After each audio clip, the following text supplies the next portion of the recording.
इश्क सच्चा नसीब है ये आशिकां दा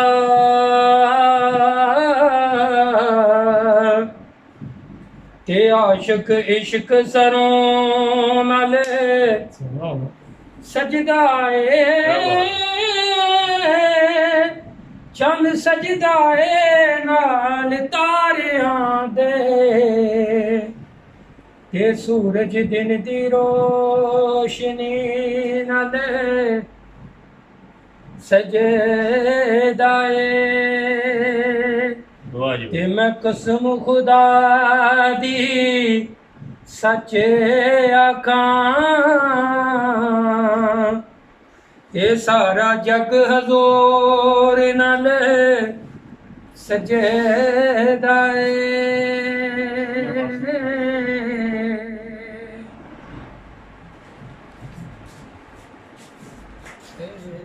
इश्क दे महकमे मैं वड़िया ते अगू इश्क मेरी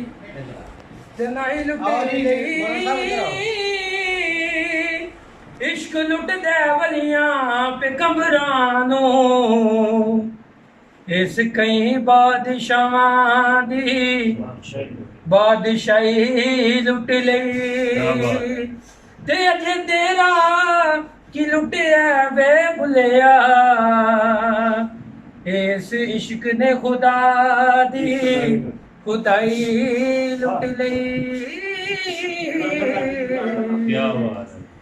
इस इश्क ने खुदा दी खुदाई लुट लई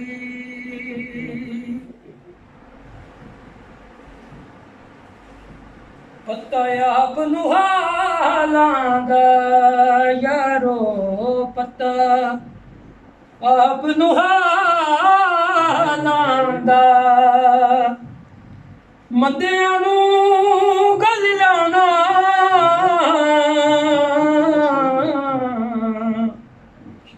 हुंदा कम लजपालां दा मिट्टी पाक मदीने दी मिट्टी पाक मदीने दी अखियां दा सुरमाए यारो हाक मदीने दी पता आप हालां दा पता आप हालां दा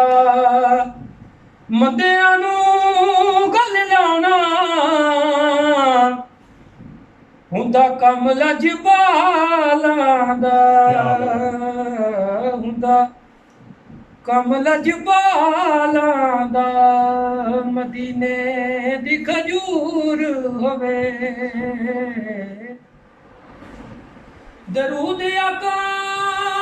सुन लेंदे भावे आशिक दूर होवे भावे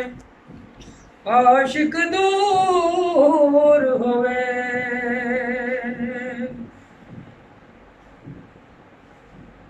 ते बादल मुँह माया एक सोना तू लगना दूजा फेर भी तू माया दूजा फेर भी तू माया कोई मिसर नी डोलन दी कोई मिसर नी डोलन दी चुप कर मेरे लिए ते जा नहीं बोलन दी ते